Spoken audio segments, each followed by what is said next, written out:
Welcome to Healing the Spirit, a space where we awaken our creativity, deepen our connections, and remember who we are through the lens of astrology, archetypes, and art making. I'm your host, Jonathan Coe.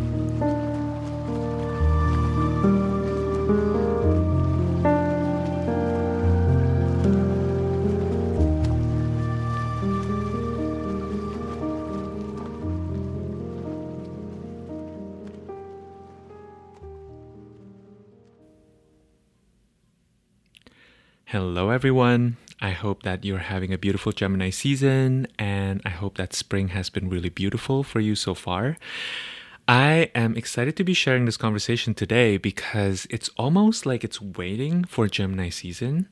And when I was doing the contemplations earlier this week, I was just like, wow, this is the right time to be sharing this conversation. So my guest today is Brynja Magnusson, and you may know Brynja through one of her creations. She's created some really beautiful, powerful decks that are such incredible learning tools. Over the past few years, I've been recommending specifically her human design deck to countless clients, students, and friends. If you've sat with me in sessions, you've probably heard me wax poetic about it. I think it's one of the most grounded, affordable, and effective human design learning tools out there in the market, especially if maybe you are familiar with your body graph, but you're curious to kind of dive deeper into the system and learn more about the many different moving pieces that constitute human design. But maybe you're not like quite ready yet to dive fully, maybe like take a course or find a teacher or a mentor. I think Brynja's deck is such a beautiful bridge for for someone from just getting to know their body graph into like more deeply studying human design. She's also created an animal totems deck as well as a deck on the topic of Yin Mysticism, both of which are such incredible learning tools and really approach mysticism from this deeply artistic place, which is really something that I admire about Brynja. I feel and I perceive her to be someone with endless wells of curiosity and wisdom, and she has this natural ability and affinity to create connections and bridges and synthesis between different mystical systems. This is something that we talked about before we started recording, which is both of us are really open and interested in learning these different modalities and finding ways to make it deeply relevant in our lives and in the lives of the people who are in our communities. And I think as a natural result or consequence of talking to someone with such vast expertise in multiple different systems and modalities, what tends to happen is the conversation tends to not orient towards any one particular interest, but becomes more of an amplification of how this person sees the world, how this person thinks, how this person feels, and kind of moving through the world, right? And to me, this is way more interesting than just kind of settling on any one topic. And I'm so glad that this is what happened in our conversation together. It felt very mycelial. I feel like it kind of reached far and wide into many different topics. But I would say that at the heart of the conversation, Brynja and I were really exploring the idea of what it means to communicate with our subconscious and the different ways that art and mystical systems and modalities can serve as languages for our subconscious to talk back to us, and to facilitate that discussion, right? Before I get into the conversation, I want to read you Brynja's bio. Brynja is a student of spiritual philosophy. While apprenticing in topics of shamanism, ritual, human energetics, and nature-based spirituality, she creates functional illustrated guidebooks based on her notes of the material she studies. Brynja works with mediums of art, writing, and personal sessions to directly and indirectly provide the subconscious and spirit with alternative tools. Brynja is the creator of Ceremonians, an art-based company that shares her studies via art, design, and description. Brynja creates beautifully illustrated guidebooks and card decks on topics of human design, the I-Ching, animal totems, Yin Mysticism, and soon the tarot and recovery work. By giving an artistic platform to obscured wisdom, we can maintain and promote the transformative practices cultivated by humans over thousands of years. All right, here's my conversation with Brynja Magnusson.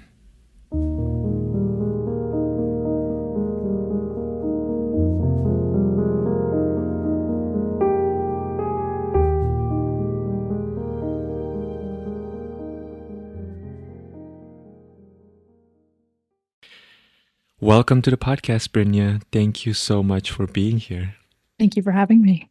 I believe I was introduced to your work through Sabrina. Sabrina had you on her podcast, and prior to the podcast, she had been singing praises about your animal totems deck. And then I heard your voice, and I remember within the first 10 minutes, I was like, who is this person? This person is deeply magical. I want to know this person, and I want to get everything that they have created. And so I think I had a human design reading with you not long after that, after getting your deck, and it was such a resonant reading. Like, I felt the reading in my body, and I feel like since then, what I've noticed about you and your work is that there's a way about your exploration that seems to me to really speak to some parts of me, at least, that feel otherwise inaccessible to me. Like, there's a certain resonance to how you see the world and how you see magical systems that feel very exciting to me. Well, thank you for receiving it because everything that I've produced has kind of felt like putting a baby out into the world, and I wasn't Mm, sure if um, anyone would need it or want yeah, it. yeah. And the people who already have kind of an entry into symbolic systems, archetypal systems, um, you know, finding divination through every modality that you could possibly look at.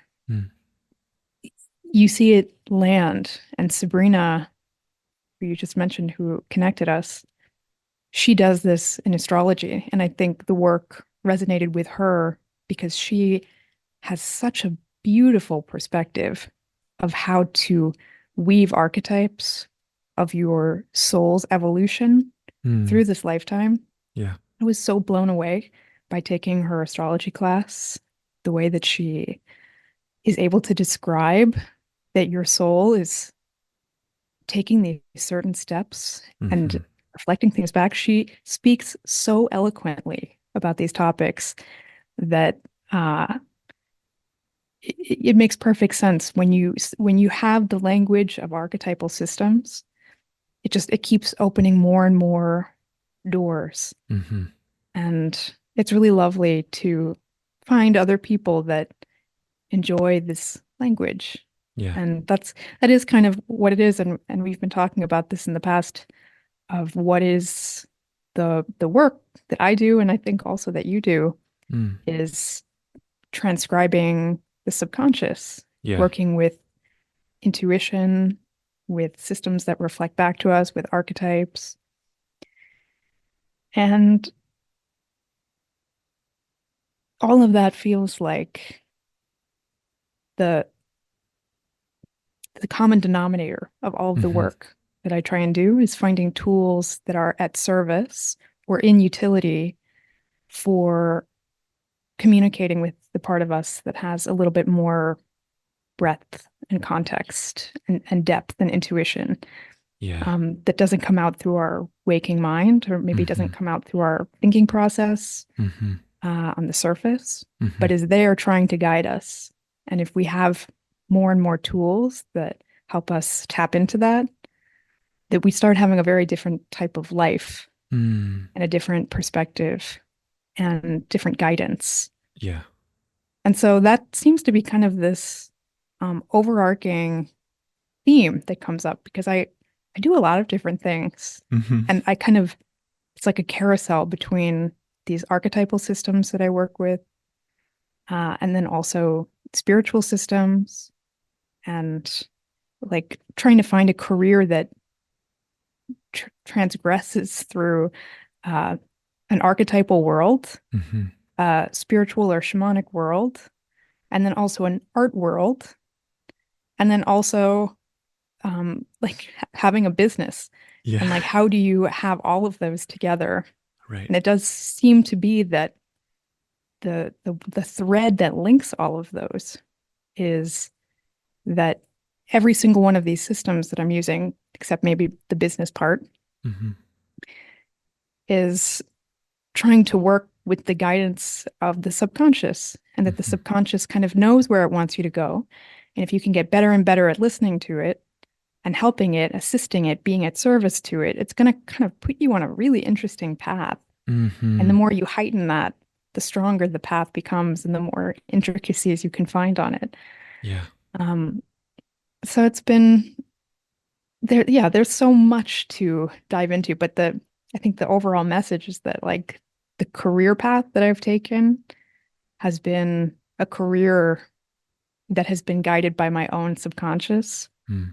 trying to use these tools, putting the tools out, finding new tools, and then constantly being kind of directed into a new direction Mm. that wants to come out. And so it's this it starts to become this like magical process of Hmm. kind of finding the footpath that is laid out before you by like the little twinkling lights Yeah. of your subconscious that knows what's at the end of the path. Hmm. Hmm. I love that description. That's so rich, and um, a couple images were coming to my mind. The first one was when you were talking about the subconscious and when you were talking about nurturing the subconscious. I thought about a child actually, and how children are also deeply wise creatures. There's a quality about a child that they need to be nurtured, but they also have this ancient wisdom coming through them. And there's a way in which a child can't really be stopped and can't really be forced, even though we try as adults, right? But there's a like a purity to that exploration that I'm sensing in what you were describing. And then the other imagery that kind of came to my mind is kind of this winding road that I see you in your exploration with different systems. Like one leads to another, and then you have this gift, I think, of synthesis and being able to be curious enough to see the common denominator between the different systems. I am curious to hear if you would like to share a little bit about your story, like your life journey, how you got to this point that you're in right now. Yeah, sure. I think the exciting part of the story starts when I went to go do a apprenticeship in Basque Country, France, with a shaman. And the plan was to do that for 7 years, a 7 year apprenticeship. And a really deeply profound event had kind of set that in motion. Had kind of said like, okay, now begins your path. Go learn about this type of nature spirituality. So I was doing vision quests and plant medicines and um, just kind of learning what that shaman was into. He used a lot of human design, and he said, Mm, before you get to this apprenticeship, have learn human design. You have 6 months, and then when you get here, have it learned, and the gene keys as well. So that kind of introduced me to those systems. mm, I had already been using a couple of other divination systems for quite a few years, mainly animal totem divination and the I-Ching. And so I ended up only doing that apprenticeship for about 3 years.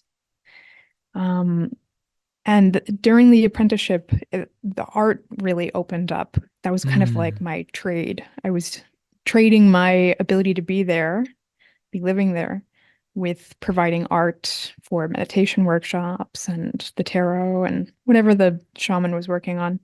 Mm. And that was a really intense 3 years. And then that kind of closed. Um, and from there, um, I had kind of already been synthesizing a couple of systems. You know, when you learn a lot of systems, it's hard not to compare and contrast them. Yeah. And I had kind of woven together the animal totems with the I-Ching and human design as I was learning it. And so as soon as that apprenticeship ended, I came out with a book that compared the archetypes of animal totem divination with the gates of human design and the 64 I-Ching hexagrams.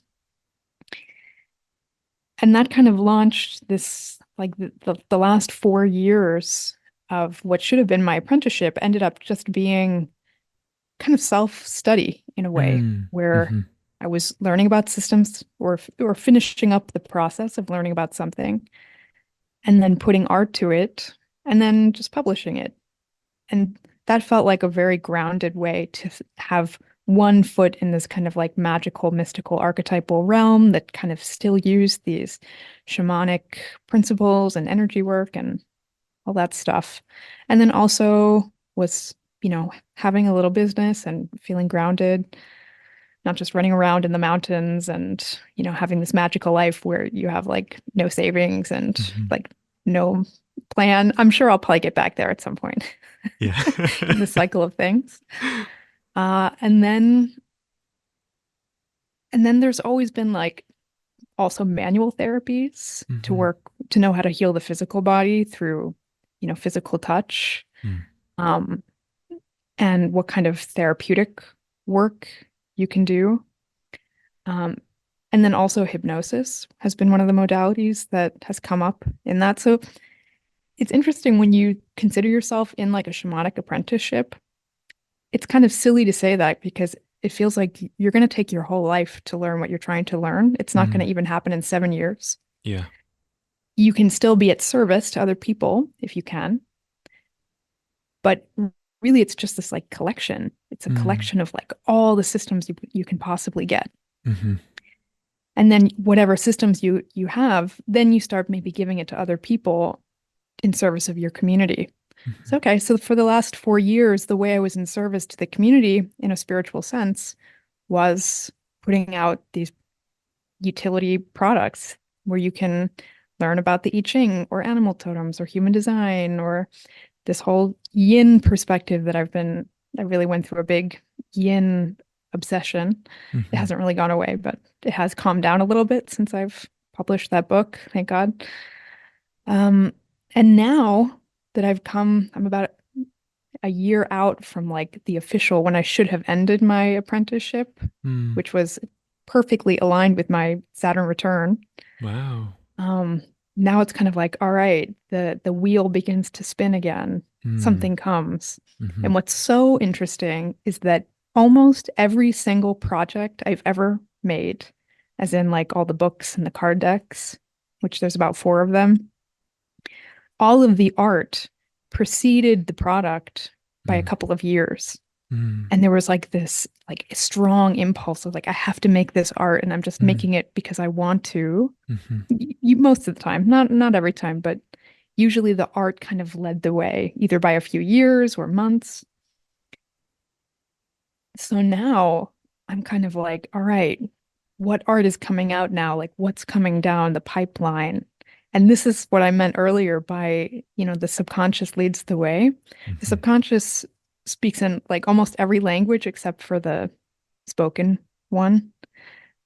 Probably also that, but not as clearly, in my Mm-hmm. opinion. The subconscious speaks through symbol, dream, archetype, um, desires, uh, all kinds of interesting ways. Mm-hmm. Um, and for me, very, very often, it's like what my subconscious knows is the next work for me to do. It'll start having me do art about that.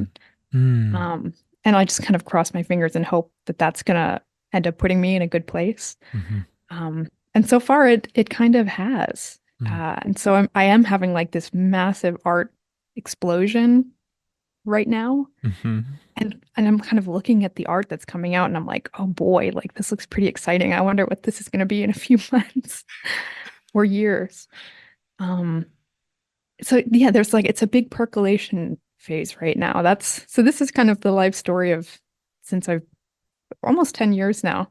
Mm-hmm. Uh, and on top of all of that, hypnosis as a modality has come up a lot more, Mm. um, which I think is an incredible, incredible tool that really fascinates me. Mm. Human design is something I've always done, but it's not as big of a part of my work.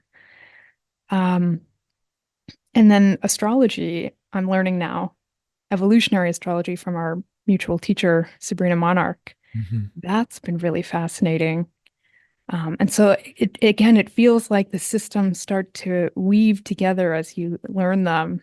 And it is also the cyclical process of like, you can't just write constantly. You have to fill up your well with knowledge and Mm. learning, Yeah. and then you can produce content about it. So right Yeah. now, the hypnosis, the astrology, the art are these like big three areas where there's massive growth and interest. And and then the cherry on top of all of this story is that I'm also obsessed with utility. Mm. Interestingly, the subconscious itself, I don't think cares about utility so much. It cares more about experience and feeling. True. But Yeah. the conscious mind wants things to be useful Mm-hmm. and have use for people, be Yeah. practical. Mm-hmm. And everything that I make, I feel like it has to be the utmost practicality for everybody. Mm. I don't want to make anything that's not going to give someone some information, education, help, like the best possible healing Mm. Mm-hmm. method. Mm-hmm.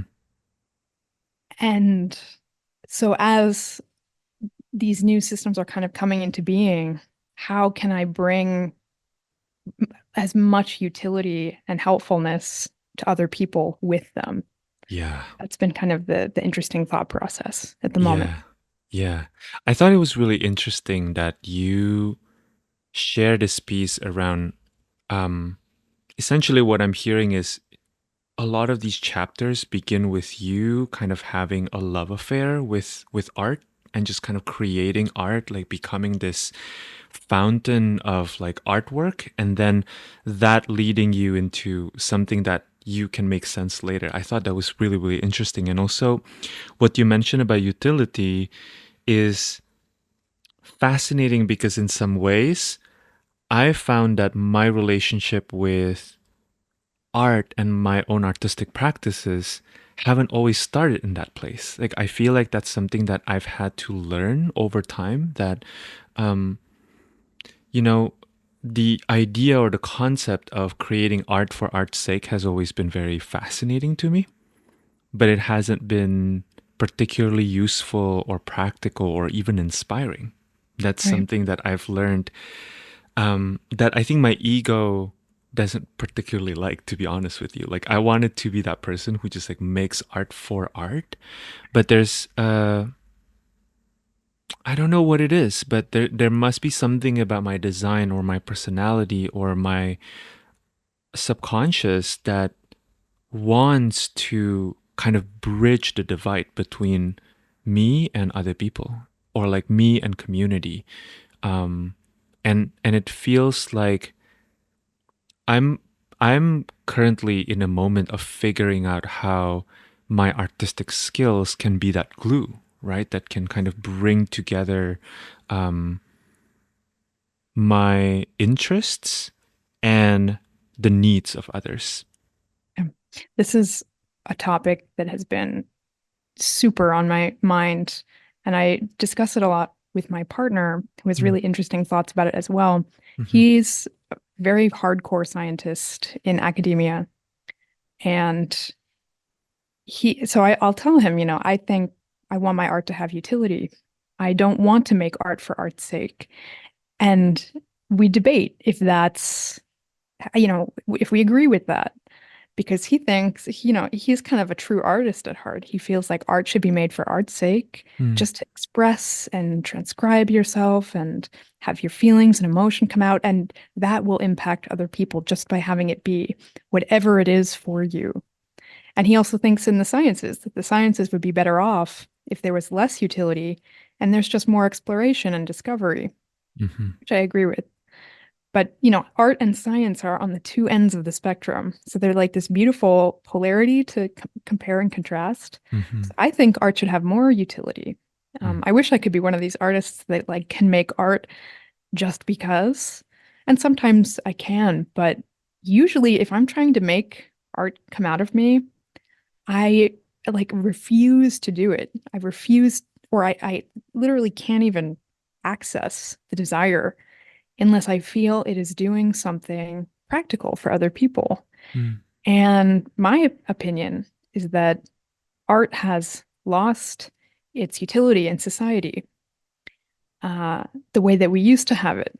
More and, I would say that the farther back you go, the more art had use in Mm. society for messages, for communication, for history, like all of the sciences were incorporated into art. If you want to document something that's happened in your tribe, you make art about it. Mm. If you figured out a science, you make art about it. If you want to, really like any modality, any field of study, and spirituality and religion and culture, um, anything was Yeah. all kind of funneled into the arts. And so the arts were incorporated into every single field. Mm. And now the arts feel like completely separated from Yeah. that. So my feeling is that it used to be the most practical thing in the world was Mm. art. Hmm. Um, and I think that's why I don't want to do it, is because what is the point of making something if it's not going to be at service to my community? Mm. Hmm. And I think that this kind of I'm having a bit of a shift where I'm seeing that there are some areas where art actually is going back to that experience, Mm. where the sciences want art. And uh, I think I have a love affair with the sciences because I feel like once you get the sciences involved, like you get the momentum that I want Hmm. here. Hmm.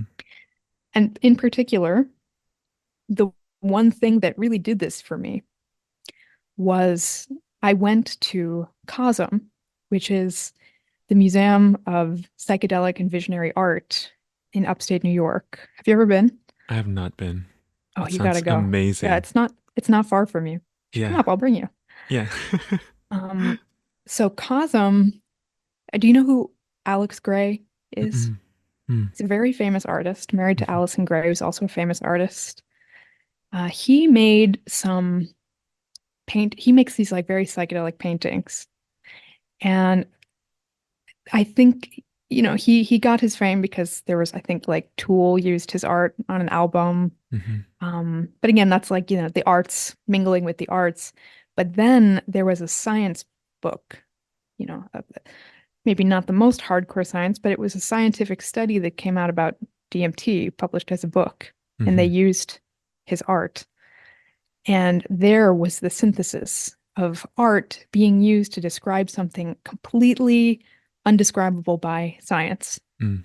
And I think so this realm of psychedelics where there's research and people are really being helped and there's therapeutic utility and the science and health and consciousness research, all these areas that usually wouldn't incorporate art are turning to art to say, we actually need you again. We need Mhm. you and we want you here. And if you go to a psychedelic conference, you'll probably see psychedelic artists there. And suddenly, when I went to this museum, I realized this is a place where the arts and the sciences and all different modalities are coming together and saying, here is you, we have use for you again. Mm. And that just kind of like unlocked the floodgates. Mhm. And I think there's this massive perspective shift of like where art belongs. Mhm. And in one of these discussions about art and kind of how we've lost our relationship to it, I came up with this theory that I think that art is the reason that we developed human ego. Mm. And that I think a lot of people, there's all these different theories about why humans developed more of an ego, like Mm-hmm. a separateness than other animal species. That maybe it's because we had bigger societies, bigger cities, more complex relationships. I I think, and this comes from a yin yang perspective, the ego Mm. is very young, which Mm-hmm. means it probably arose in response and relationship to something more yin. Yeah. And art is very creative and feminine. I think that the ego is here to protect things we create, Mm. and that if art is something that feeds and creates ego in order to protect it, art can be like the electrolyte of ego. It brings the ego places where it's needed to protect Mm. certain things. Mm-hmm. So wherever something is really important and needing to get a foothold in society, you put art to that. And then the ego will be drawn there to Mm. protect it, whatever Mm-hmm. that is. Mm-hmm. That's really, if we think about the usefulness of things that are very young, very masculine, it's for Mm-hmm. protection mostly. Mm-hmm. Mm-hmm. Like the more young something is, the more we need it to help protect what's feminine. Yeah. And so it just makes me think like if you have an art of any kind, if you are a video editor or a dancer or a photographer, or you make podcasts, modern or ancient types of art that people like to consume, go put it on the thing that's important to you Mm. and let Mm-hmm. it passively draw the ego there so that Mm. we can help bring it into society and into our attention more. Mm. So I think it really is percolating this Mm-hmm. the use of it. Yeah. And I think one of the arguments is that um, if you make art just for art, you're going to get this very pure thing that comes out of you that is exactly just what is existing inside you. But, the middle path, Mm-hmm. half of that, and then half of what it is that you want to impact and connect with people. And I think, Yeah. if you're a singer or a performer or you put on plays, you don't want to get on stage and just sing things that feel good to you. You want to sing things that feel good to you and are done so well and so beautifully and so meaningfully that it changes the people who listens to it. And so you do Yeah. also have a focus on the people it's arriving to. And the last point I'll make about this, because this is becoming like a speech, I love it. uh, is that um, if you think back to like cave art Mm-hmm. and people who are just painting on cave walls, I don't think they made this art just for them. Mm. They made it to help communicate something for Yeah. everybody. Yeah. This was a performance of deep cultural significance. Mm-hmm. And and when you think about the role that a shaman holds, when you look at like the shaman definition, I think the most important thing is you're not doing it for you, you're doing it for other people. And it's a Yeah. role assigned to you once you start providing enough benefit to an entire community. Then you Mm-hmm. get that title. Mm-hmm. And art can be very mystical, but it takes on a different meaning once it starts providing a role to a community. And this kind of psychedelic art world that's being incorporated into uh, the sciences in this kind of new, interesting way. One of the tenets of visionary art is that there's social action involved, and Mm-hmm. also that there's collaboration involved, that Yeah. multiple people work on art pieces together. Um, yeah, it's I'm finding it very inspiring to Mm. start to change my own perspective about this because I'm a pretty hardcore artist, and Yeah. even I don't want to make art unless it's being used that in a role in society that is so important Mm-hmm. that it's going to make me feel good about what I'm doing. Yeah. Yeah. I love that you brought in cave art. I was just reading this book on the history of magic, and the author was making this argument that cave art was probably created because humans depended on nature for survival.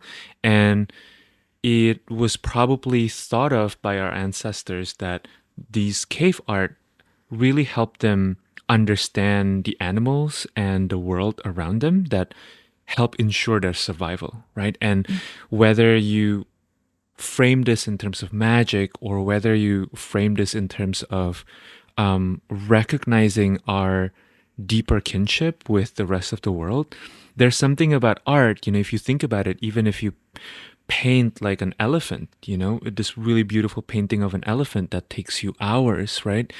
Afterwards, you probably have a better appreciation of whatever it is that you're painting, right? You're creating a relationship to it. And I think there's something about the time that we spend and the energy and the thoughtfulness that goes into making art that helps us create relationships, right? Because it's essentially, when you come to your canvas like day after day creating something, or you come to your musical instrument and you explore a specific topic, it eventually becomes an embodied part of you, right?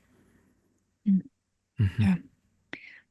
I also think for me personally, if I'm going to an empty canvas and something wants to come out, Mm, sometimes it's I get like in my head the idea of like this piece is going to go here and it's going to do this, it's going mm, to go to this person who impacts in this way.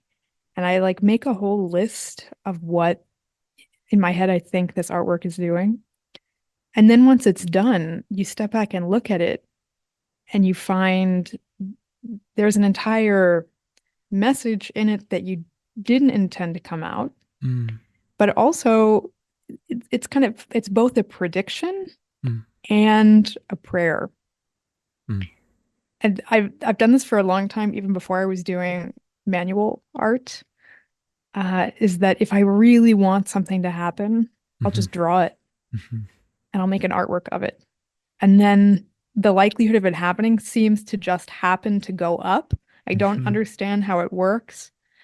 And now this practice is kind of evolving where I'll feel like this impulse to make some artwork. And there is an aspect of like, I don't really know why I'm doing this.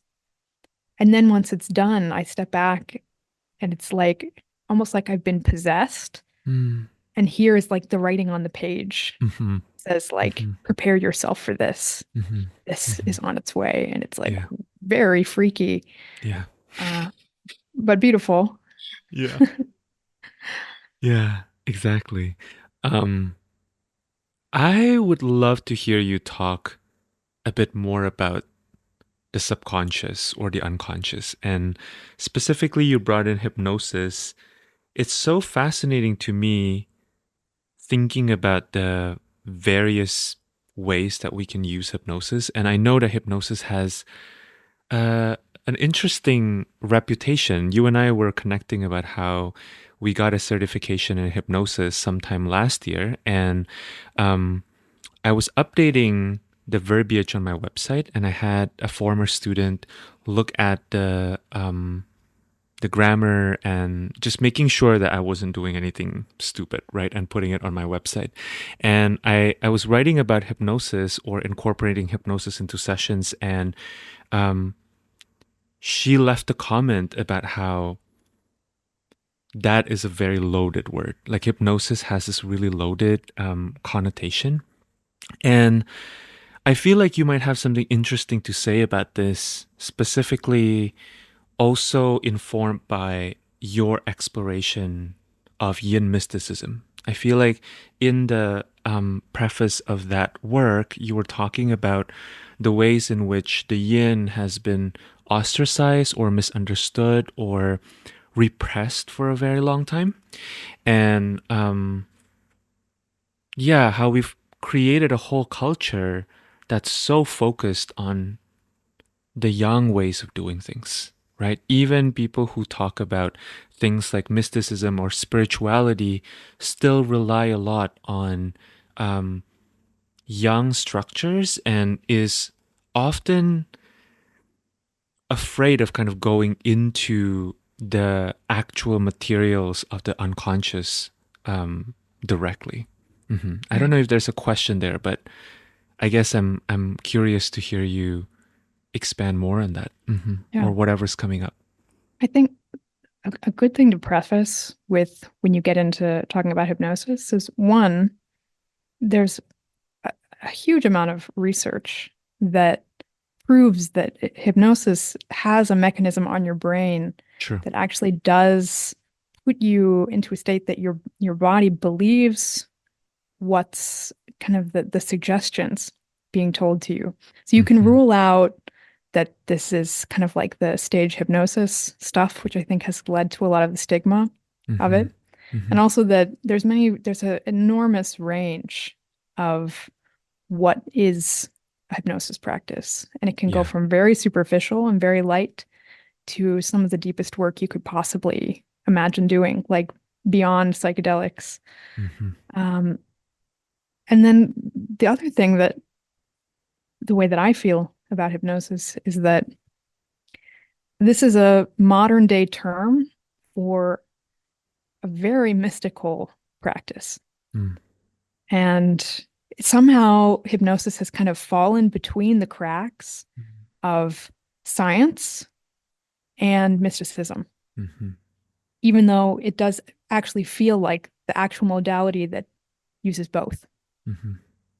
And it's fallen in between the cracks because it has this connotation of, mind control and uh, stage hypnosis, and that it doesn't carry the meaning. And I do wish there was maybe a different word Mm. for some of the different varieties of work you can do Mm-hmm. in hypnosis.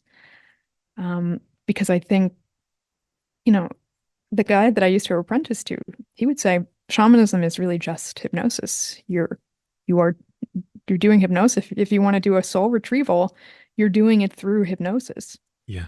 Um, and then, in the training that I did, it was much more light and airy, and it didn't carry this mysticism with it. Mm. Mm-hmm. Um, but the subconscious, which is it's our yin, it's our feminine consciousness. That's how I see it, at least, that we have a yang consciousness, a more masculine consciousness, and that's what we're more aware of. That's the nature of yang. It's just kind of more in the forefront. And then there's the yin consciousness, and our yin consciousness is so vastly bigger. It spreads out from us like a mycelial network. Mm. It has information about things you cannot possibly imagine. It's taking in vast amount of content that it kind of goes way over the radar, under the radar of our conscious mind. And so it seems to be kind of the substrate that's calling the shots in your Mm. life. Mm-hmm. And Mm-hmm. my very favorite fact about the subconscious that I don't even think I learned it in the class. I think I learned it. I was kind of casually learning hypnosis because the wife of the shaman I was apprenticing to, in my opinion, a bit of a shaman in her own right, she used hypnosis. She used RTT hypnosis, rapid transformational therapy. And so I got a bit of an education about that through her. Mm-hmm. But somewhere along the lines, I heard this explanation of the conscious and subconscious mind, which was, how does the conscious mind grow? How does it, if you want your conscious mind to grow, how do you help it do that? Mm. And the answer is you challenge it, you push it. It's almost like the archetype of how the father helps, the child grow is, let's give you a challenge. And if you push really hard and you get through it, now your conscious mind is stronger and bigger. But then how does the subconscious mind grow? Any guesses? Letting it roam, maybe. It's a good one. Yeah. Uh, the guy in this class, he said, it grows through praise. Mm. And if you Mm-hmm. praise the subconscious, then it will grow bigger and bigger and Mm-hmm. stronger. Mm. And when the substrate is strong, everything else that grows out of it is going to be stronger. Mm. And yin and yang are not they're a matched pair, but they are not symmetrical. And so the yin side of things has a lot more weight. It's a lot more gravity. It has a lot more impact. It has a lot more context. And if you address the health of that, you're going to have a lot more progress. And Mm-hmm. this is also, if you go back to a lot of ancient spiritual practices, these ancient masters, they would say, if you want to be like a mystic, you will work with the yin Mm-hmm. because the yin is the root of all things. And therefore, if you pay attention to it, you can have control of everything comes out of it. And Mm. control is a loaded word here, but Yeah. you can have a little bit more, you dance with it more, you Yeah. work with it more. Yeah. And so this idea that uh, by working with this underlayer that is kind of causing all of these things to happen in your life in a way that we can't even fathom, Mm. you're going to get a lot of information, a lot of intuition, a lot of guidance, and you're also just going to have things are going to go quicker. Mm-hmm. Also, because if you want your conscious mind to be having a better time and like doing its thing, you also want to strengthen the subconscious mind, Yeah. and that will literally just feed it. That's Mm-hmm. one of the functions of yin is it nourishes. Mm. So by tending to it and protecting it and helping it, it nourishes the rest of your life for things to go really quickly. And I think of the example of a child. You know, Mm-hmm. if you're a little kid and you've just drawn a picture and you show it to your parents and you say, you know, I made this. Um, what does the parent do? Do they praise or do they criticize? A lot of parents will criticize because they think this is the best way I can help them because I'm only addressing their conscious mind. Right. And that is sometimes very helpful. But more often, to address the praise side of things gives the encouragement to continue to get bigger and faster in your expressions of things. And then the likelihood that you're going to go on to become a successful artist if you've received growth to your subconscious more than your Mm. conscious mind, I think it's much greater. Yeah. Even though criticism has its role, but Mm-hmm. like the criticism sandwich, you know, the yang between two yin, uh, strengthening devices. Mm-hmm. Uh, so, and I think there's what's also so interesting is that hypnosis is one very interesting way to one modality of getting into working with the subconscious, and it can be used in a very mystical way. And I think I hope there will be a opening Mm-hmm. or maybe even a genre that takes on a more mystical perspective here. And I think probably a lot of people that work with hypnosis already know this. Mm-hmm. Um, they already know that's kind of what they're doing. Uh, but there's so many languages that you can use also besides hypnosis. Mm. Um, and I think any divination systems, one perspective is that divination systems are simply just one version of communicating with the subconscious that only Yeah. has maybe a language like that to communicate with. Mm-hmm. Um, and there's this theory that your intuition is so vast uh, that it can never, ever be understood by your conscious mind, Mm-hmm. but it can drop these like hints along the way if you can break out of the discursive thinking mind. Yeah. And so breaking breaking the pattern in order to get your intuition to kind of bubble up from the subconscious. And Mm-hmm. that's animal totem divination, which is my main practice. It's the I-Ching, that's the tarot, Mm-hmm. that can be done in astrology. This can also be done, you know, through just listening to your body. Your Yeah. body, things that happen to your body, like Mm-hmm. sicknesses, Mm-hmm. pains, injuries, they're also your subconscious trying to like trip you off, like say, hey, there's something is going on here. Can you hear it? Yeah. I think human design is a body related system. It's really Mm-hmm. just there to help you hear your body. Mm-hmm. Um, and dreams as well, which is a super fun experience of communicating Yeah. here. Uh, so all of that to say is just there's there's this language that wants to come out for everybody, and it's just finding which one happens to be the one that you communicate with best, Mm-hmm. uh, which can be different for everyone and can also be like very unique to each person. Everybody Yeah. has their own kind of way of hearing that. And the more languages that you come up with that your subconscious can speak with you, it seems to be the more it starts happening. It's this kind of freaky phenomena Mm-hmm. that, and I've noticed this a lot because I made a book about working with animal totem divination, is that when you start reading a book like that, your subconscious says, excellent, great, you've found a Rosetta Stone for me to communicate with you. And Mm-hmm. it starts sending you out into situations where you Mm-hmm. get those messages more frequently. So they'll Mm-hmm. start coming, you'll start seeing more animals the more you learn a language that works with animals. And that goes for every system. It's Yeah. really beautiful and fascinating. Yeah.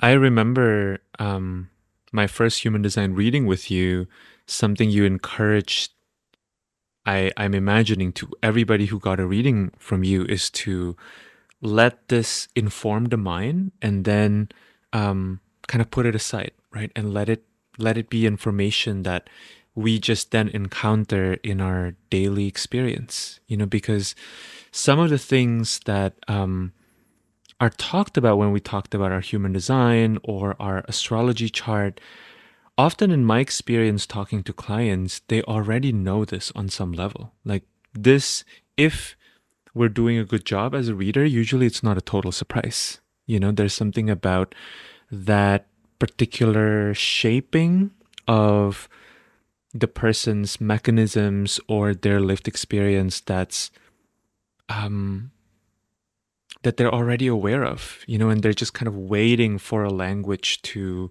um, encapsulate or describe and to become more aware of it, right? And um, I see that one of the challenges to working with systems can also be that you go through this period where your mind gets so obsessed with the system itself and it almost wants to fit everything into the system. I Yeah. don't know if you experienced that too in your exploration. And I find that over time, things kind of relax a little bit. But I do notice that at various points of my exploration, there are times when the mind gets so overactive and wants to contain everything within one system, which I don't think is necessarily bad, but isn't always possible, and sometimes maybe a little counterproductive. Yeah. What are your Yeah. thoughts about that? I think I've said to you in the past, like there's a lot of dogma when you start running in human design circles. I think really any system that has like a really deep history Hmm. or like strictness in how things are supposed to be interpreted, Yeah. that the mind really attaches to like this is exactly how it's supposed to be, and any derivation from that one way of interpreting it is, heretical, Hmm. uh and you're gonna hurt people and mess people up. So my feeling is, at least just talking about the human design space first, is that if anyone is using human design to try and tell you how you're supposed to be acting, Hmm. that's your immediate red flag, because human design is literally just there for you to feel sensations in your body that Yeah. only you are feeling. And if anyone else is trying to tell you how you're supposed to act about that, we've ventured into territory that we don't want to be in. Hmm. But I did this in the beginning because it's really hard not to. Yeah. It's True. really it's the language of the Hmm. system kind of makes you want to do that. I went to a human design conference this past year, and I was hearing about someone who uses human design where she like, cracks the whip and like analyzes every single movement you're doing if Hmm. it's in line with your design. And to me, that's like the most obscene concept, Hmm. because it's only for each individual person to decide if something's right for them. And in Yeah. Ayurveda, it's a super ancient system of health that has a lot of rules about, how to be in health. Once you get to the very top tier of like you've learned everything there is to know about Ayurveda, they tell you now forget it. Mm. Because if you know everything and you're trying to mentalize it, you will get out of sync with your body Right. and then you'll stop feeling it. So I barely think about human design at all because the feeling is recognized. Mm. And if the feeling is recognized, I don't need to think about it too much. Yeah. Um, Yeah. and I think learning astrology has been really beautiful and sophisticated in a way Mm. that human design is a little more straightforward, I Mm. think. Mm-hmm. Um, Wherever there's enough room for interpretation. And something else I wanted to say about the astrology and the Mm-hmm. topic of yin. Talk Mm-hmm. about synthesizing systems. I'm trying to think like, how can I synthesize this yin theory? And the yin theory is like how I've come to figure out anything I don't understand. I just plug it into Mm. yin Mm-hmm. and see what pops out. Mm-hmm. Um, Unfortunately, I don't know enough about astrology yet to say anything too advanced. Like, I'm not going to write a book about astrology probably for at least a decade. Um, if I do it any sooner, someone should probably stop me. But uh, there's some very interesting aspects of astrology, Mm. and specifically evolutionary astrology, which our Mm-hmm. teacher, Sabrina Monarch, really beautifully explains. Mm-hmm. Um, But if you look at the parts of our chart that have a lot of yin, right? Mm-hmm. Predominantly, I would say Pluto, Mm-hmm. Venus, the moon are some big feminine aspects. Yeah. That's a really interesting place to kind of look at Mm. how can we work and nourish these. And this is the Mm. basis of evolutionary astrology is Pluto, this kind of death and rebirth area of your chart, contains the thread desire of your soul in this Yeah. lifetime. Mm-hmm. And then looking at someone's Venus to say, how does your art and your value want to come through? Mm. How is the what is the vehicle of that subconscious art expression Mm-hmm. coming out Mm-hmm. in your life? And then moon whispering through, your emotions, um, rolling that all together. And then like we could bring in black holes, but I really don't know that much about that. Mm-hmm. Uh, yeah, that was a bit of a tangent, but these systems are my overall answer to your question, I think, is um, I'm pretty fast and loose when it comes to systems and non-reactive. Yeah. And like certainly there are sometimes ways that people use systems I know about where I'm like, I might not agree with Mm-hmm. that, but that's okay. Mm-hmm. Yeah. Um, Everything's constantly changing and growing. Yeah. And Mm-hmm. like if you can hold things loosely, Mm-hmm. that's the ideal. No system is meant to be like gripped. Yeah. They're Yeah. all just mirrors. Mm-hmm. And therefore, the more of them you can have, the better of a perspective that you're going to get. I think this is also the reason that a lot of people who are really into sciences and logic and rationality, they really don't like these things because Mm. their mind wants a system that they can grip. Yeah. And gripping a system that's not meant to be gripped, Mm. meant to be just kind of like an interesting self-reflection process, is Mm-hmm. frightening because Mm-hmm. it might take over and it might Yeah. give them a system that doesn't resonate, that doesn't help them in the long run. Or doesn't give them predictive results. Yeah. And this is, I think, why the I-Ching is such a great intro system Mm. for people who feel that way, because Mm-hmm. it can really be used in the most gentle, loose, interpretive way. Yeah. And Jung loved the I Ching for this very reason, Mm-hmm. because it wasn't as dogmatically stereotyping as some of these other systems. Yeah. Yeah. Um, this is making me think about how I come from a statistics background before I started studying astrology like very seriously. And something that I learned from doing a lot of statistics work is that models are always informed by the data that feeds into the model, right? And so even if the data you have is from like the past 1,000 years, there is an assumption that you have to make when you're using models derived from data from the past, that the future will look like the past, right? Otherwise, the model would just break. And I think something that people sometimes forget when it comes to things like astrology is that it's essentially a model of reality, right? Like there's a quality about astrology or human design that is trying to describe something that is undescribable, which is reality. And that I think using those systems can be very helpful in kind of giving us some things to hold on to, right? Or some things to kind of help inspire certain ways of thinking or ways of looking at things, ways of perceiving. But there's there's no substitute to actually getting into reality and living out reality. There's no you can't predict and you can't command reality in some ways. Right. Hmm. Yeah. I love model statistical analogies. Um, my partner has said something really similar to what you just said, and I wish Hmm. I could remember. I love people who can take a statistics background and apply it to this esoteric world. Yeah. And it's my feeling that um, the current career in a modern world that matches best with the role that a traditional shaman would hold in a society, which varies because some shamans are more like doctors and some are more, you know, have different types of roles. Hmm. But they're wildlife biologists Mm. because Hmm. what was the role of a shaman but to be in communication with nature Hmm. and the spirits Hmm.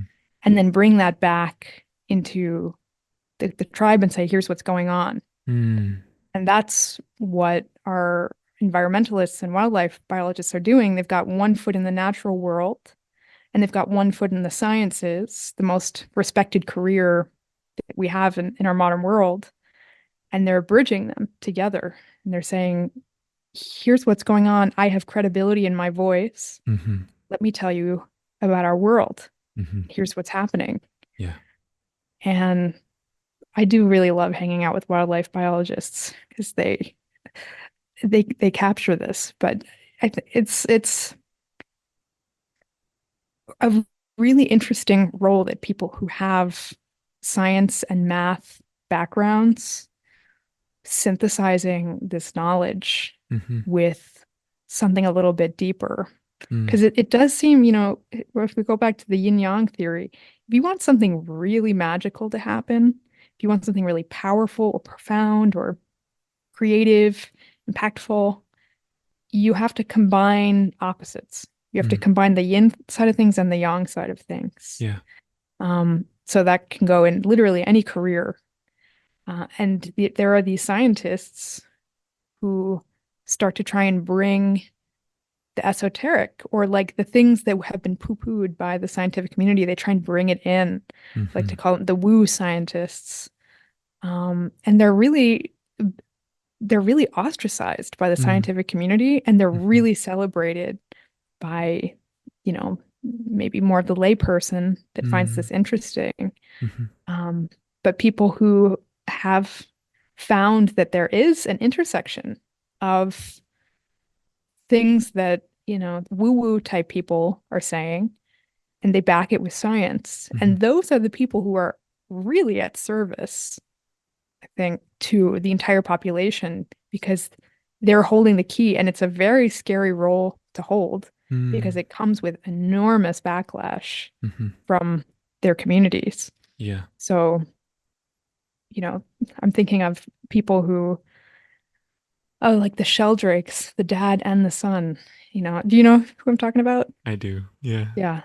Yeah. Um, I think the dad was a little bit more ostracized Hmm. from, talking about things that are really out of body consciousness fields. Hmm. Um, and that there actually might be some validity to this. But then his son in the biology world was writing about fungus and how fungus and mycelial networks are this cross section that challenges the belief of how we see consciousness, intelligence, what is a being, what is a world. Mm-hmm. And like people like that, I put my hands up for them because they're doing something really great. And then on the other side, there are the artists or the people on the more esoteric, mystical side who are trying to come closer into the middle as well. Mm-hmm. And they're trying to be more inclusive in the way that they're bringing in people that might not have been interested in that type of study. Yeah. I think the closer we can get to that middle ground, the more like something important going to come out of it. I don't know what it is yet. Yeah. Yeah. I love this. As you're speaking, I'm sensing into a vision which I don't think exclusively comes from the future, because I feel like there was actually a past where, even when we think about terms we still use in modern day, like Renaissance man, right? It speaks to a way of being, and it speaks to a way of looking at these skills within society that's much more um, fluid, and it's not so siloed. It has more to do with how to have an awareness of like all the different tools, and then be able to use the tools for the right job, right? And I think, yeah, it's really fascinating thinking about how I think there's a really powerful movement of people kind of moving away from the siloed world into more of a, I don't even know if unified is the right word for it, but I think it's one that holds these different segments of knowledge we've created a little bit more loosely. Yeah. Yeah. Yeah. I'm thinking about how um like how you promote more of that de-siloing. Mm, Um my partner and I have talked at length about like creating like an intellectual commune, like where's a community of people that you can have this synthesis outside of mm, the constraints of things mhm, being siloed, because this has happened in the past to varying success, like the Echelon Institute. It's a place called Lindisfarne in mm. Long Island, I think. Yeah. Um, and these communities where there's open discussion and art is included and the sciences are included, and um, that's in a community sense brought together. And Mm, everybody's talking about like we need more community. mhm, Um, it's like percolating, and it mm, it is a pretty massive venture, mhm. a scary venture to create these types of communities. Yeah. But perhaps we just put art to it, Mhm.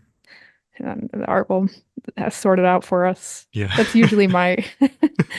Maybe that's what's coming out with the art. It's like it's telling me there's a commune on the way. Mhm, mhm. I'm excited to see what emerges out of this. Um, so I want to kind of bring us back to the idea of systems, and something that you have said to me. Perhaps this was in our email exchange that really kind of struck me was um, how systems become a language through which we speak to our subconscious, right? Or it creates a bridge between our subconscious and our conscious mind. And um, it's also making me think about how when we do study a lot of these systems sincerely and comprehensively, we do start to see the ways in which they merge together, or um, they communicate with one another. And I'm wondering if you would say that part of maybe the reason why they communicate to one another is because they are bound by the subconscious, or they are kind of pointing to the same lake, which is the subconscious. Or how would you, I guess the question here is, how would you make sense of some of these systems that seemingly are so disparate from one another beginning to talk to one another? Like, for example, thinking about animal totems and like the gene keys, you know? Right. Mhm. Well, it's funny when you say that, I think about the debate of like Vedic astrology versus Western astrology and which one is right. And Yeah. there's this opinion of like one of those is right and the other one is corrupted and or something like that, blah blah. Mm, mm. Which is a whole other topic. Um, but I think it's interesting to think that the human race has its, you know, it has a consciousness of itself, even if we're not going into like the big collective consciousness idea, we still have like a generalized sameness between all humans. We live within similar archetypes because we live in genetic bodies that are from the same source. So Mm, if you have a human being of any culture, it's going to be operating on some base level spectrum mhm, of a similar experience. mhm, And so everything that comes out of that, uh, there is similarity. And so perhaps I think for me personally, comparing the gene keys and like the animal totems, that was just kind of seeing that this is the same spectrum, mm. just put through different symbols. Yeah. The same way as you have English and Spanish, it's kind of actually the same language with different words. Mm, mhm, And you can just, speak it differently in different places as to who, you know, needs it in that moment. Uh, but then I think that the tricky part is thinking, what about systems that genuinely seem to conflict with each other? mm, How can they all exist at once? mhm. Which brings up paradox, and I love paradox. As Richard Rudd would say in the Gene Keys, that the mind hates paradox because Mm, it won't ever be able to solve it. yeah. But the higher self adores paradox because that's accurate. Paradox is the most accurate thing Mm, that you can access. So what about the paradox of systems that don't perfectly match up or are counter to each other? mhm, My personal feeling is I think Vedic and Western astrology both work. And I've heard this from some people who know much more about both of these systems than I do. mhm, They mhm. also think they both work. And, you hear other things as well, that maybe they don't. But the beauty of, I think, astrology, especially for people who aren't interested in astrology, is Mm, that it's like a pantheon. mm. It's a pantheon of human interests. Yeah. If you're a scientist and you're like, astrology doesn't make any sense and there's no use in it and I hate it, I don't like it. Well, just think, if you're a scientist, you can still witness how interesting it is that humans have Mhm, assigned all these meanings and that reflects the meaningfulness in the human psyche. As a mm, psychology exercise, mhm, astrology is interesting. mhm. And then here we have two different pantheons of human meanings that we've ascribed to things. Um, and to get like really wild, you can say that the structures we create as humans kind of build out the experience we're having.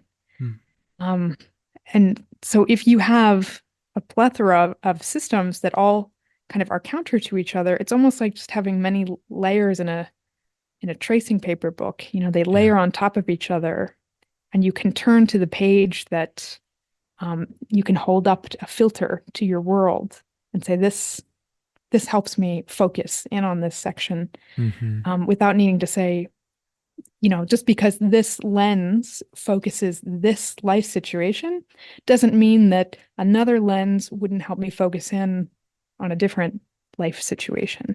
mm, Um, and I think there's a lot of reactivity in mhm, this space mhm. of like, if it's not done perfectly this way, it's wrong, Yeah. and that goes in religion and it also Mhm, goes in like this new age way where there's this feeling of like, if you don't do this properly, you're going to mess everything up and you're wrong mhm. and XYZ is incorrect. And it, Yeah. it brings in the idea of fidelity of symbol.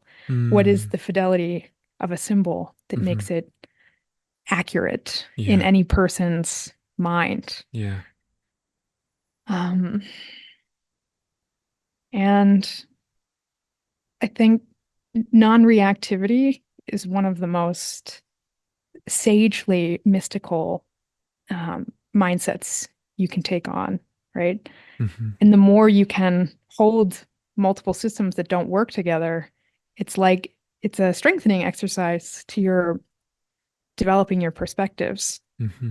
Um, it's really good for your brain, even if you don't believe in the different systems. Mm-hmm. Um, I'm not sure if this is answering your question, but it's it's one of these kind of funny answers where it's like, can you hold the paradox? And if you Yeah. can hold the paradox, you get a bit of a benefit from that Mm-hmm. to um, just uh, like massage your bias Mm-hmm. or massage your um, comprehension in some way. And I really loved how Sabrina explained this in the beginning of our astrology Mm-hmm. intensive. Mm-hmm. And I don't remember exactly how she phrased this, but the feeling I got from it was as you start to learn astrology, your consciousness will go through like a growth process that Mm-hmm. can't happen from any other exercise. Yeah. That learning astrology grows you in a way that you can't really possibly imagine until you've kind of come out on the other side. And yeah, I absolutely felt like I started to experience that. Mm-hmm. Um, and also not holding astrology as like I fully believe it either. Mm. Just holding it as this is really interesting to look at Yeah. these archetypes. And Mm-hmm. there seems to be some kind of growth just through self-witnessing. That Mm. it's like a meditation practice. Mm-hmm. So how Mm-hmm. many meditation practices can you evolve just by diverse self-witnessing? Yeah. Yeah. This is making me think about a couple things actually. One, it's making me think about different energy work systems, and especially energy work systems that maybe work more with ailments that are connected to or impacting the physical body, and how, I've dabbled in many different systems, and I've kind of deepened into some energy work systems. And what I found to be so fascinating is that there are so many different ways that we can conceptualize energy, right? And in some ways, the different systems are simply like pathways through which we shift and shape our perception, right? And then maybe try to make sense of things based on certain vantage points. And yet the results are not necessarily dependent on the system. Like if the result is to help someone with a particular ailment or help someone with a particular um, disturbance or issue, many of these systems can find perfectly effective methods that are very different from one another, right? And um, it's also making me think about, for example, I grew up in Jakarta in Indonesia, and um, even though that's like worlds away from the United States, a lot of our medicines or medications, are some of them are the same and some of them are not the same, but we can still treat some of the same symptoms, even though these are medicines that are formulated very differently. There's a quality about, um, I think, human existence that is more vast than our brains would like to think, and it's easy to get grippy on some of these things because, especially when there's a system that tells you here are the 10 planets, the 12 signs, the 12 houses, it's easy to just be like, this is the right way to do this, you know? And I wonder too how much of that comes from our education. Like we are conditioned to believe that when we have the correct answer in school, then we're safe, right? And I think we conflate a lot of that correctness with safety or illusions of safety. Yeah. Right. I had a similar thought process, which I haven't thought about in a long time, when I first started this apprenticeship Mm. in shamanism, because I thought what I would be learning would be like energy work and how to like heal people.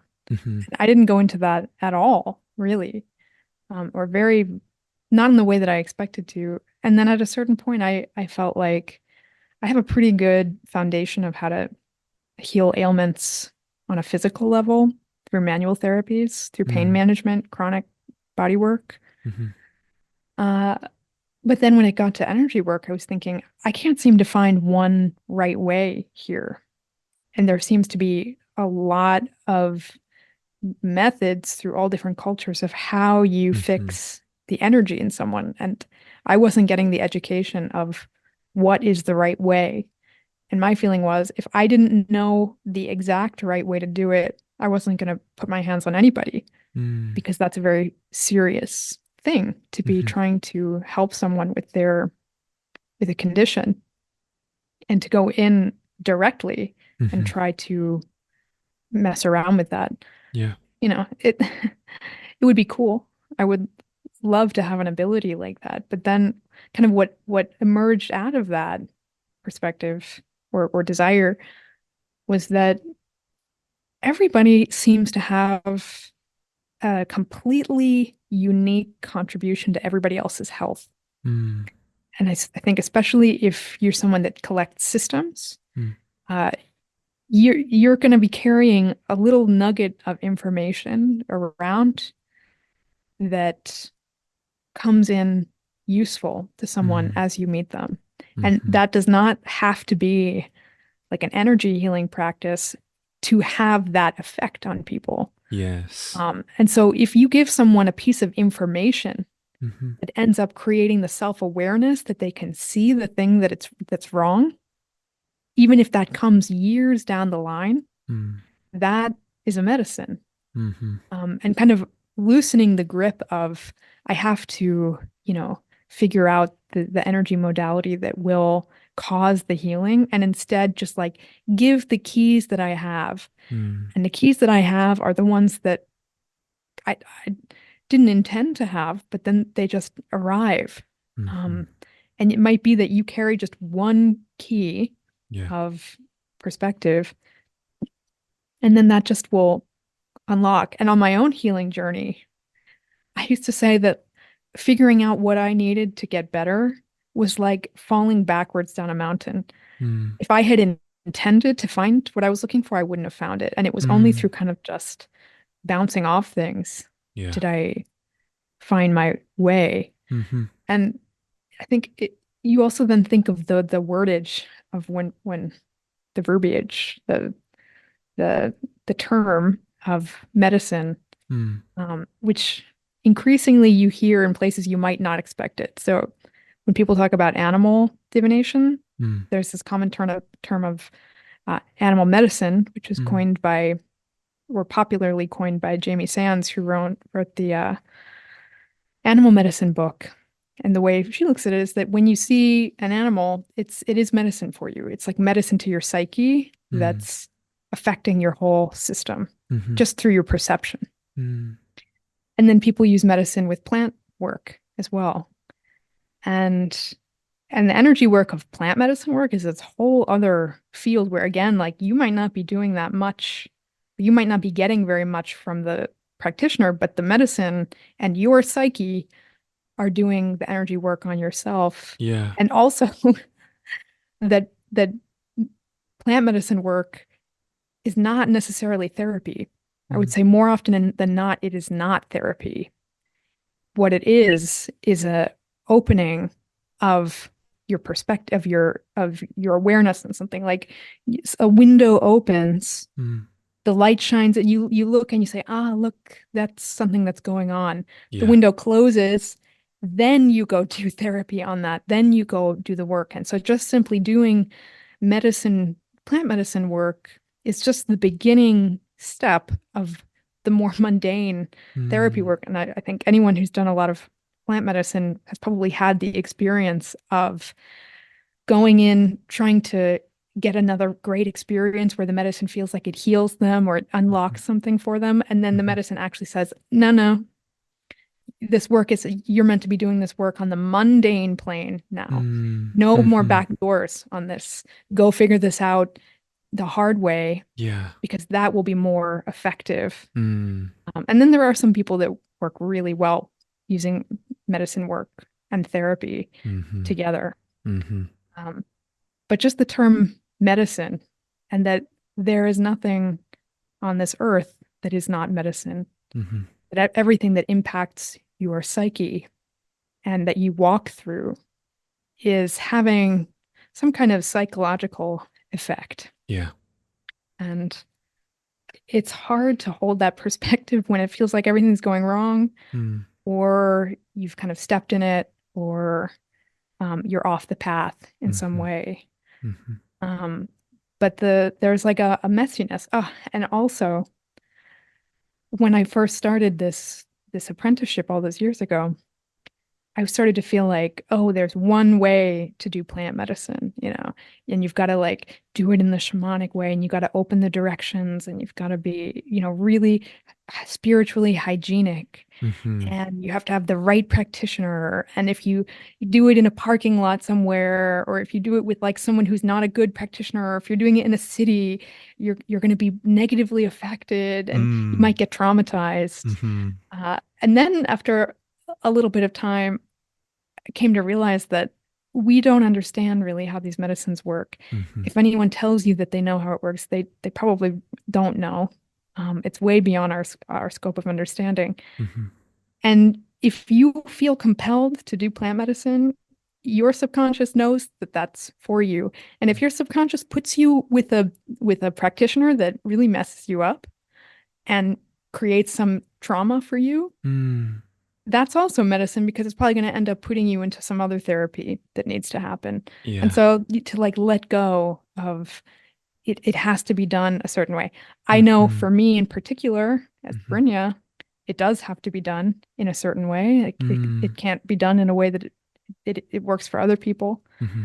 Um, but just like to let go of like, oh, someone that's about to go do ayahuasca with some really shady guy, in Costa Rica. Okay,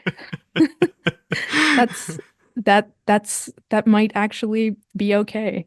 Mm-hmm. Even if it's not going to be a great experience. It's Yeah. really hard to know. Yeah. Yeah. I really appreciate that because even what I'm hearing as you're speaking too is that you only knew the specific pathways that work for you through figuring out or getting into situations that made you realize these other ways are not the right way for you, right? Like you figure out what works by engaging with what doesn't work. Mhm. I yeah, Yeah. I often say that I don't know what feels right for me until I've tried every wrong option. Mm-hmm. That has actually been very much the path here, uh, especially in my 20s. But Mm-hmm.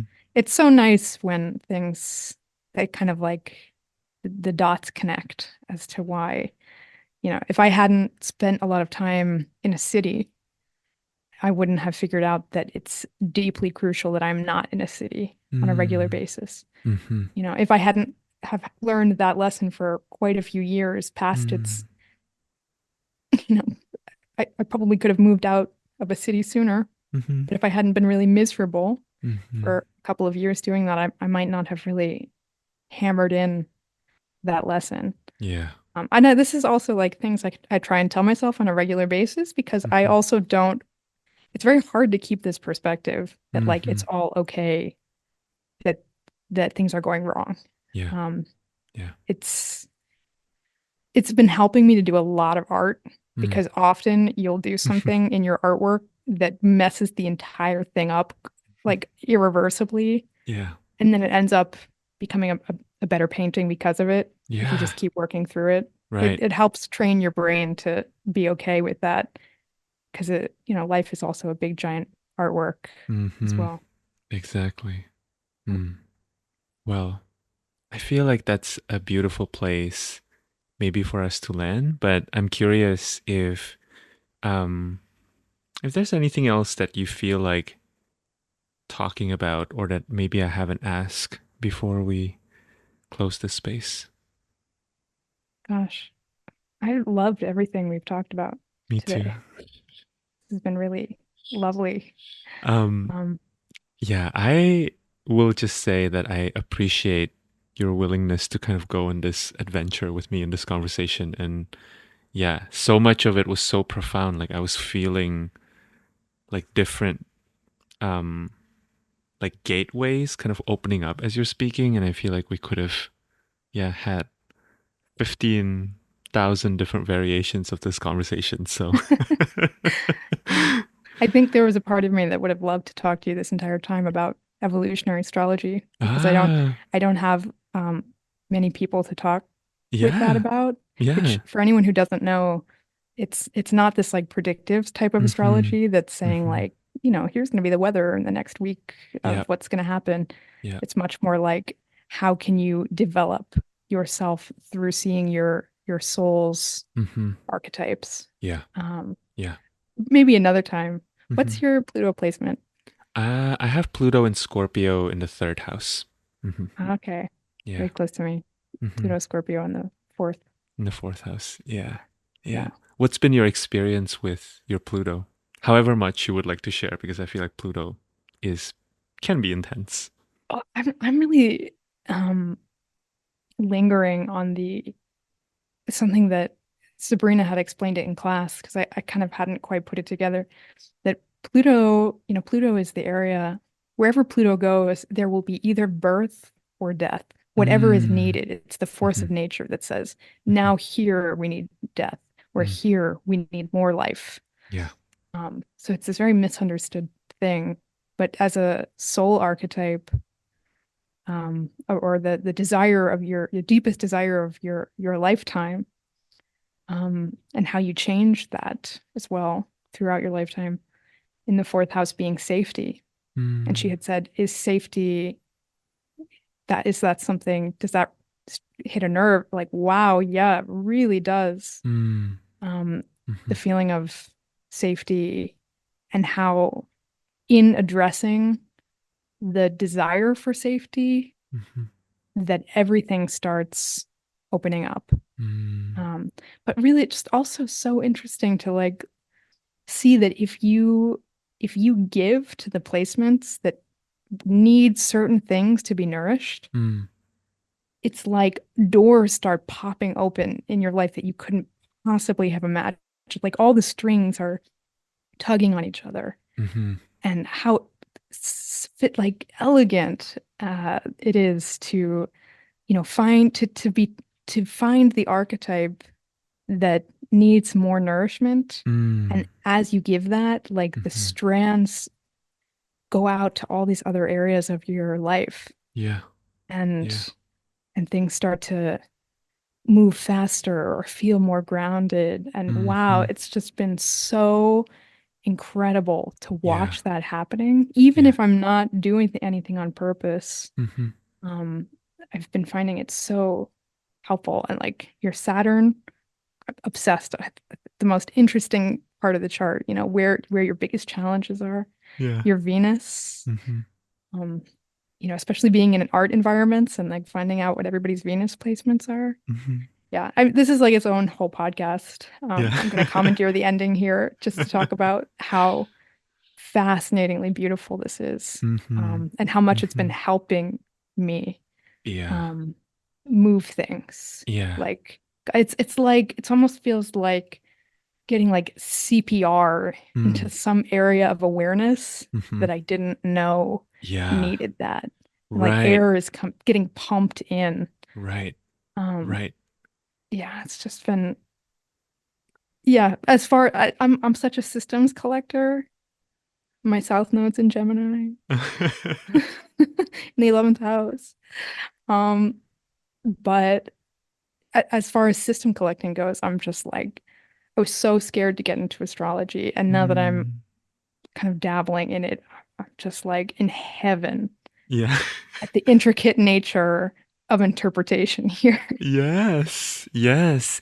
I think you brought in the word awareness And to me, that's where astrology is very helpful. And also, there's a way in which I think astrology really comes from an animistic background, right? It's like Mm. even the idea of like naming planets and assigning actual um, planetary bodies, right? Or like celestial bodies, certain qualities that are related to ancient gods, right? There's something about it that is, I think, very much promoting a certain kind of connectivity, right? Oh, Between I really, us and the greater universe. Hmm. I love that. Yeah. Yeah, celestial animism. Hmm. Oh, yeah.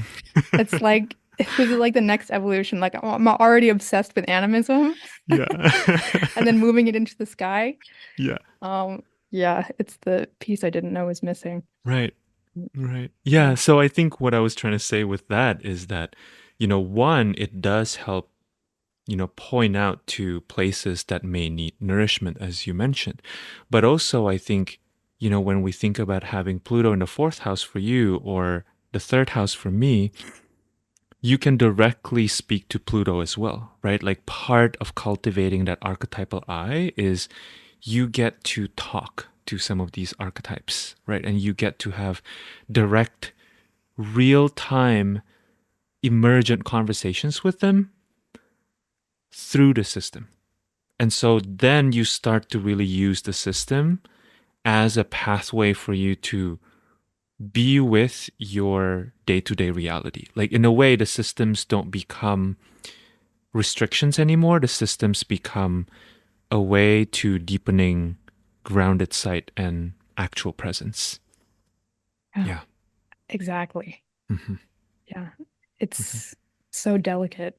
Yeah. And as you said, not restrictive, Hmm. which is a big tenet of systems that I enjoy. Yeah. Is them not being restrictive, not being dogmatic Hmm. or forcing. Hmm. Yeah. Hmm. So I look forward to that being something that's um, grows into something else at some point. Who knows? It'll be synthesized into something or other at some point. Hmm. Hmm. I'm excited to see everything that will blossom forth out of that relationship. Hmm. Yeah, we'll talk about it when we go up to Cosm. Yeah. Yes.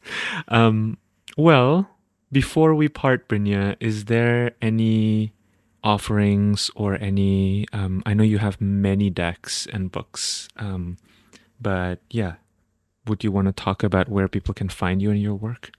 Yeah. Um, so if you want to find any of the products that I've created, my company name is called Ceremoniance. It's spelled Ceremoniance.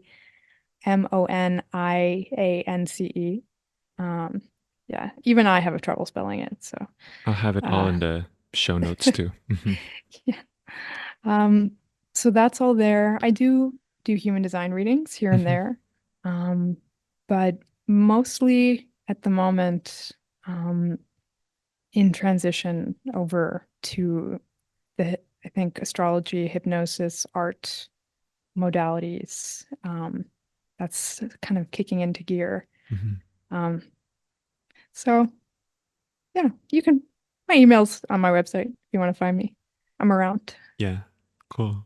Yeah. I also want to shout out your human design deck. I found myself over the past couple years recommending it to people. I find that it's hard to come across human design guides that are really feels grounded to me and feels like beautifully and non-dogmatically phrased, and Mm. helps point people to deeper awareness and deeper truth within themselves. And I feel like your deck is truly such a beautiful um, tool for people to learn astrology if they're not yet ready to like really kind of cultivate, relationship with a teacher or purchase a course or anything like that. Yeah. Yeah, thank you So, for saying that. Yeah, mhm. it's really great.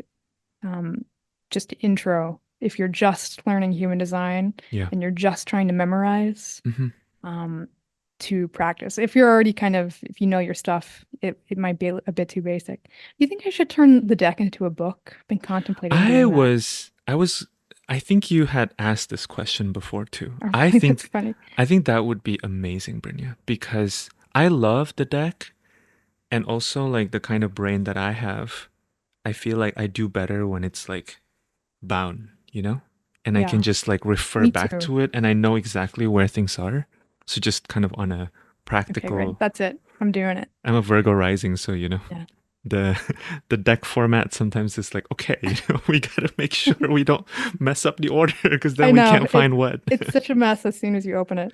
Yeah. Um, but But I also love it. I'm also coming out with a new book at some point, probably hopefully some point in the next year. It's Hmm. going slowly because it's a collaboration, and when Mm, I collaborate, things just go of way slower. course. Yeah. Usually I'm like, all right, this is going to be done in 3 months. But that is going to be more involved with synthesizing another two systems, Mm. which is synthesizing the tarot with 12-step recovery work.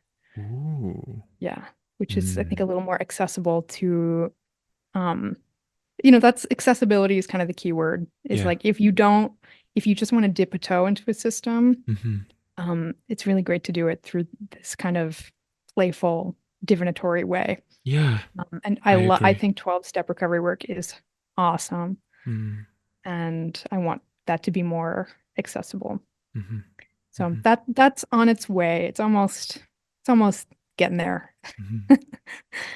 Um, so yeah, be on the lookout. It's coming. Awesome. Yeah. Thank you, Brynja. Thank you so much for this conversation. Thank you for your work and thank you for your presence. Yes, likewise. Thank you so much for having me on.